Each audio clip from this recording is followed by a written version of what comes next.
Okay, hello everyone, and welcome to my YouTube page and today's class. And already in the class today on this live session is my lovely wife. Welcome and welcome and welcome. So I'm excited to be with you as we talk about something that affects us all, and it's money. If you're just joining us, you're welcome. I see you. I'm glad that you are here. All right. So let me start with the question. What is that? Why is it?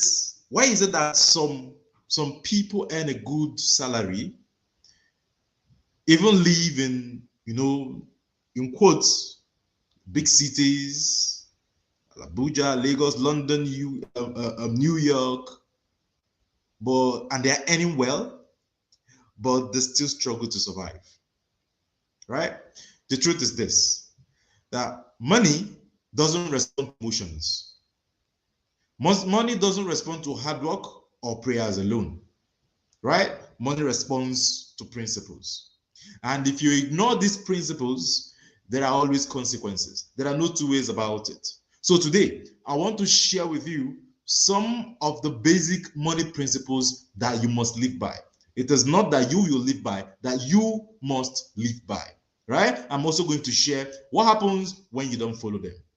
My name remains Chukwuemeka Onyinizi, and I'm the founder of the Naira Academy, right? So let's get on to the first one. So the first one is to spend less than you earn. That's the first principle. Spend less than you earn, right? So the first principle is simple as it is. Spend less than you earn. It sounds basic, right? But it's the foundation of wealth. Your income is not wealth. I say again, your income is not wealth. It is what you keep that becomes wealth. So if your expenses are always chasing or even overtaking your income, you will always live in financial stress. Let me give you an example. Let's say a young man earns 250K in Lagos, right? But he's renting an apartment for 1.2 million just to feel among, right? He adds Uber rides, he adds shawarma once in a while, weekend hangouts on a regular, flexing at clubs. By mid-month, he's already borrowing from loan apps, right?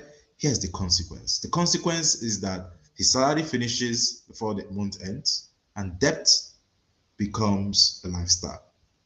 So by the time he collects salary, most of it goes back to paying back loans.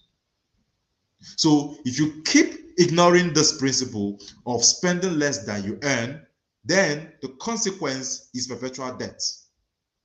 You'll be living from paycheck to paycheck, right? And there will be constant financial pressure on you.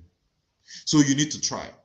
Even if it means just 10% of your income you have to save, right? You need to build the habit of keeping something back, no matter how little.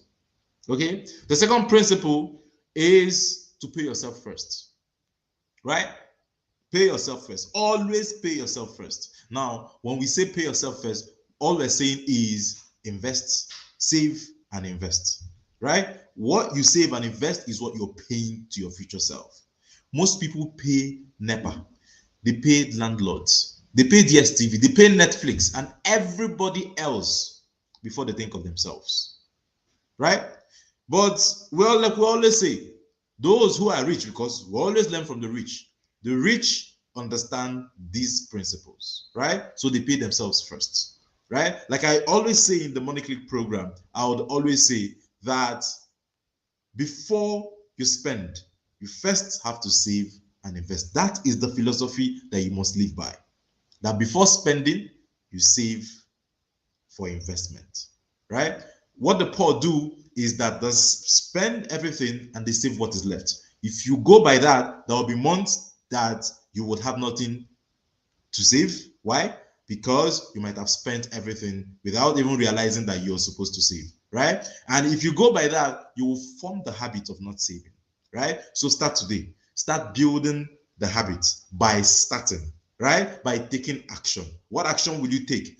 making sure that your savings come out first before you start spending, right? So if you decide that you want to save 10%, 20%, 30% of your income, make sure you take that amount out first and you will work out the rest and learn to live by it, right? But you must pay yourself.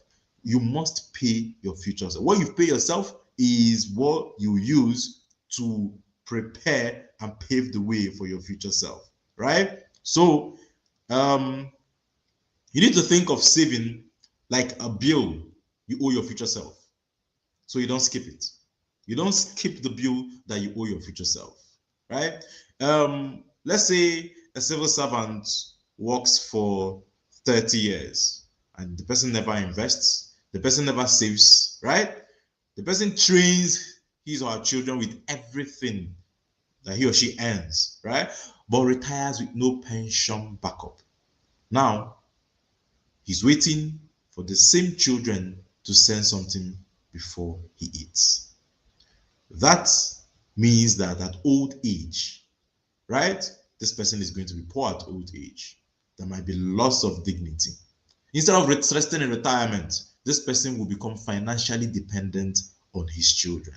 And I want to say this, and I want to reiterate it in other words. What I'm trying to say here is paying yourself, saving and investing doesn't mean raising your children. Yeah, you should raise your children. But when we say save and invest, when we say you should pay yourself, then we're talking about investing for your future, not just the future of your children. I keep saying this, that raising your children, investing in your children is not a retirement plan. It's not a retirement plan. You need to invest in yourself. You need to invest in your future. That is how you plan for your retirement. You don't plan for your retirement by depending on your children at old age. So if your plan is to raise your children and eventually depend on them at old age, then you don't have a plan at all. Because what if it doesn't work out for them? Right? What if they decide not to? Because they have a choice. Right? What if something happens? What if? Your children can never be your retirement plan. Your children can never be your retirement plan. Having your children as a retirement plan is no plan at all. Is no plan at all. And that is one of the mistakes a lot of our parents made. Now, it's going to be a disgrace. Yes, a disgrace on us in this generation if we make the same mistakes. A lot of us have gone through a lot of financial strain trying to cater for our aged parents, right? And a lot of people around us. Now, you want to continue the same cycle and put the same burden on your children? So if you want to break this cycle, right? If you want to break this trend, then you must do something differently, right? Then you must plan for your old age differently. You must plan for retirement differently. And how are you going to do that differently? By saving and investing. By investing aggressively, right? If you can't do pension, right? If you can't do investing, rather do pension. But like I always say, the rich do not retire on pensions. The wealthy do not retire on pension. They retire on investments, right? So investments are always better than pension. That is a topic for another day. Okay. All right. Now, the third principle is to avoid bad debts. Avoid bad debts. Yes, not all debts are bad. If you borrow to buy land, right? If you borrow to scale up an existing business, mind you, I said scale up an existing business, not really starting a business. I do not really like the idea of starting a business with a loan, right? If you are a young entrepreneur, if you're somebody who is still coming up, I would advise that you start up your business at the level where you are, right? Start with what you have, right? If you have nothing, start with nothing, right? And then if the business is successful, if you see signs that the business is profitable, then you can take a loan to scale up. When you take a loan to start a business, especially when you've never been into it, for something you've never been into, you're purely gambling. It's a total gamble. And that is something I really discourage a lot among young people, because I've seen a lot of people get into serious unnecessary debt that chokes them because They got into a business, a new area, a new environment they knew very little about with a loan. Right? Now, if you borrow to buy land, if you borrow to scale up an existing profitable business, right? Or expand something that will give you returns, that can be considered a productive debt. But when you borrow for consumption, to buy the latest iPhone, to get a shrebi, for parties, right? Or to impress people who don't even care, then that's financial suicide. That's financial suicide. And the consequence is that debt becomes a chain around your neck. You lose your freedom, you lose your peace of mind. And you, most importantly, you lose opportunities. You lose opportunities. Because the money that should have been going into investment opportunities on the long run will be going into repayment of debt. The next principle that you must very much adhere to is to have a budget and a financial plan. Have a budget and a financial plan. That is the fourth principle, right? Always have a budget. Always have a plan for your money. A budget is simply a plan for your money. Yes, it's a plan for your money. And a budget is not a restriction. It's not a restriction. It's a direction, right? It tells you where your money will go. Or it tells your money where to go. Instead of you wondering where it went. A lot of times at the end of the month, you're wondering where did your money go to? It's because you didn't tell the money where to go to. So the month ends and you're wondering where did my money go to? Because you didn't have a plan for the money. There's an adage that says that he who fails to plan plans to fail. Right? So you need to look at the budget as a map. Without it, you're just moving, but you don't know where you're going. So your budget is your money map. It's your money map, right? The consequence of ignoring this principle is that you're going to have money leaks everywhere. Impulse spending, emotional purchases, right? And at the end of it, you're going to have regrets at the end of every month. So if you have regrets on your money choices at the end of every month, it is hugely because you do not have a budget. If you have a budget and you are still having regret, then it is because you're not following a budget. And if you're not following a budget, then the problem is that you're indisciplined and you need to work on your self-discipline, right? I have a whole course on how to become self-disciplined, mastering your self-discipline, and it's right there on my seller store. Okay. The fifth principle is to build an emergency fund. That's principle number 5. Build an emergency fund. The truth is that life will always happen. Life will always happen. Hospital bills, car repairs, job losses. Okay? Emergencies are not a matter of if, but when. So you need to be prepared for it. So if you don't have a buffer, right? Every little challenge will push you into debt. Your car spoils on 3rd Mainland Bridge. Mechanic says it's 80K. Wahala. Or there's a certain hospital bill of 200K. Problem. Right? Because you didn't keep emergency savings, you start borrowing from friends and rushing into loan apps. See, one emergency can wipe out years of savings or drag you into a debt cycle that takes years for you to recover from. So you must be prepared for emergencies. Emergencies are not a matter of if, it's a matter of when. So you must be prepared, right? So build an emergency fund. Number 6, and which is the final that we're going to be sharing here in this class, because we want to keep this class within time, but these are not all the principles. As we go on in subsequent videos, you're going to get more principles, but these are the basics, right? Number 6 is to invest in knowledge, right? Invest in knowledge. See, the money you don't understand, you will lose. The money you don't understand, you will lose. I often use this example that when it comes to money and knowledge, we are like containers. We are like a glass of cup, right? A glass cup of water. Your glass is you. What the glass can take is only what it has been designed to contain. So if you get a small cup of water, a small glass cup of water, and you pour more than what is it can take, what happens? The rest is going to spill. Right?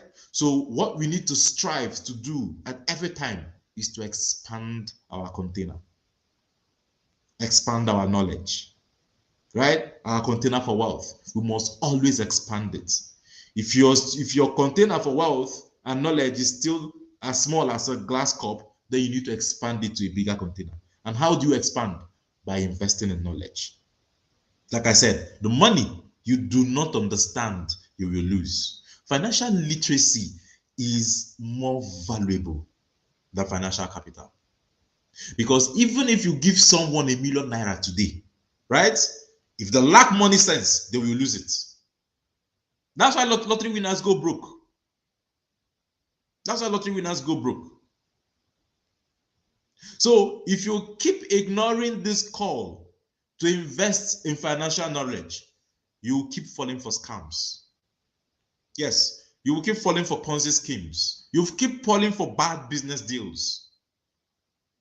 You will remain financially stagnant while other people around you grows. Someone hears about Ponzi scheme promising 50% return in 2 weeks. They carry 500K and join, and they lose everything. Or they rush into poultry farming because their neighbor made profits, but they have absolutely no idea about feed costs, diseases, or marketing, and everything collapses.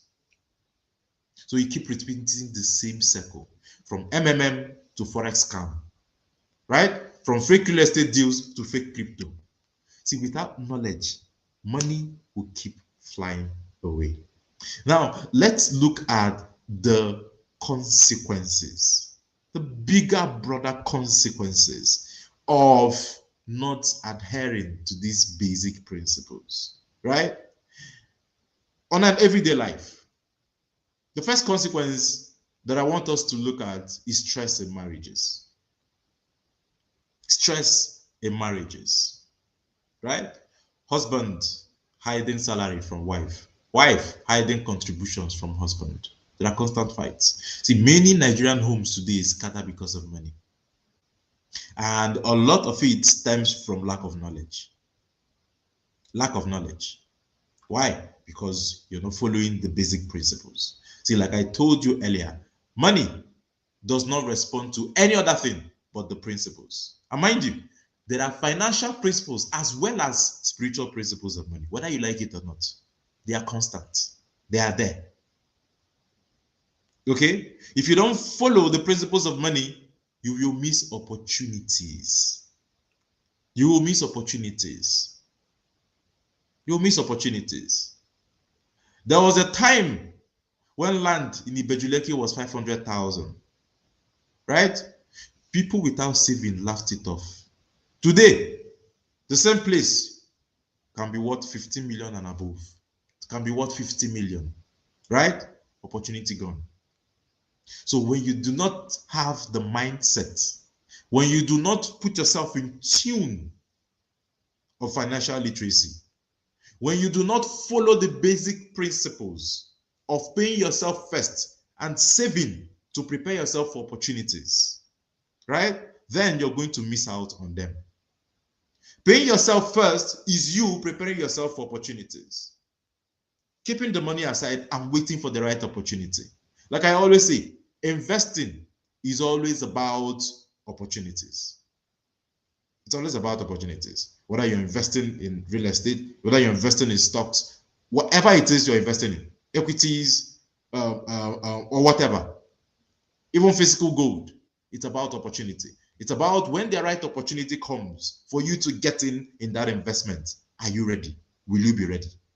If you're not ready, then you will keep missing out, right? Another big consequence of not following the principles of money is generational poverty. Generational poverty. See, parents who don't invest, will pass down financial struggles to their children, right? Instead of inheritance, the children will inherit family debts, or they will inherit stagnation. Or, in fact, what the worst thing that they will inherit is the wrong mindset about money. It's the wrong mindset. So, if you must go for generational wealth against generational poverty, then you have to start by obeying the basic principles of money. You must obey the basic principles of money. You start spending less than you earn. Because if you don't spend less than you earn, how will you have leverage to invest? Right? If you don't pay yourself first, how will you be prepared for opportunities to invest in? If you avoid bad debts, if you don't avoid bad debts, how will you have leverage to invest? If you don't have a plan, if you don't have a budget for your money, how then can you ensure that you're following the principles? If you don't have an emergency fund, then you're just one emergency away from getting to poverty. If you do not invest in knowledge, then you're completely out of tune. So the difference between generational wealth and generational poverty is your choice. Is your choice. So you decide, you choose. The problem is most times we choose subconsciously. But everything in life is a choice. Where you are today is a choice, right? Where you're going to be tomorrow is a choice. Where you will be in the next 5 years is a choice. It's a choice of your decisions today. So the choice of your decisions today will determine your next 5 years. The choice of your decisions 5 years ago is the reason why you're where you are today.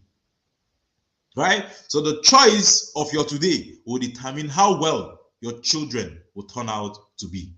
Now, how well your children will turn out to be financially is not about money.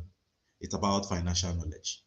That's the key thing, right? But you cannot give what you don't have, right? Another big consequence is regret in old age. So after hustling in Lagos, Abuja, Port Harcourt, Benin, the UK for 25 years, and ending up with nothing but stories of back in the days, the regret is painful. It's really painful. It's painful. You see a lot of people and they are, I get them before. Oh, back in the days. Oh, back in the days. Oh, when we used to do that. Regrets. If you must avoid regrets in old age, if you must avoid saying, when I had money back in the days, if you must avoid saying, when I used to have money, if you must avoid saying, when things were good, then you must follow the principles of money. Then you must embrace financial knowledge. You must invest in financial knowledge. Right? And the thing is, these money principles are not complicated. Right? But they require discipline, a lot of discipline. So you need to start small. Even if it's 1,000 that you save every month, start. Just ensure that you start. Just remember that consistency is more powerful than perfection. Okay? So just start. If you don't master money, money will master you. And that is exactly why I created the Money Clique program. The truth is, it's not enough to just know these principles, right? You need accountability, you need structure, you need a supportive community to actually live them out. In Money Clique, we help you. We help you build the discipline to save and invest consistently. We'll help you learn practical financial strategies that work. We'll help you get the encouragement and accountability to stay on track. And most importantly, align your daily habits with the timeless principles of money. So if you're serious about breaking free from financial struggles and building lasting wealth, then the Money Clique is for you. It's for you. So don't just listen to these principles today. Join us, apply them, and most importantly, stay consistent. You know why? because your future self will not just thank you, your children and even generations after will thank you. And that's where we're going to end it today. Thank you very much for joining. If you have any questions, please just put in the comments in the next few minutes. We'll answer them and we'll call it a day till we'll see same time again next week. Have we got any questions? Any questions? Any questions? Good afternoon, everyone. I see you all. Good afternoon. Have you any questions? Any questions? We're going to keep the class within the timeline of 30 minutes, like promised. Do you have any questions? Any questions? A few more minutes to take questions, and we're going to wrap it up for the day. A few more minutes. Remember, we always have those live sessions every Thursdays here on YouTube. We also have live sessions every Wednesdays on Instagram and Facebook. All right. So I want to thank you for staying on till now. For those in the Money Clique program, Sunday is our masterclass on debt-free living. Right? So thank you very much, everyone. If you're not in the Money Clique program, I still do not know why you're still outside. Get in, get on board, and experience a financial transformation. Okay? All right. Thank you very much, everyone, for joining on this live session here on YouTube. Please, if you have not subscribed, please just do us that good to click on the subscription button. All right? Thank you very much and have a very lovely day ahead. Okay? If you're watching the replay, if you're going to watch this replay after this live session, you can always join us in the Money Clique program, in the next cohort of Money Clique program starting January 2026. We'll have the link in the description of this video. So thank you very much for joining. I see you, Ifena Solomon. I see you, Esther Essel. I see you, Madam Fumi Adeola. I see you all. Thank you very much and see you all same time next week. Bye-bye.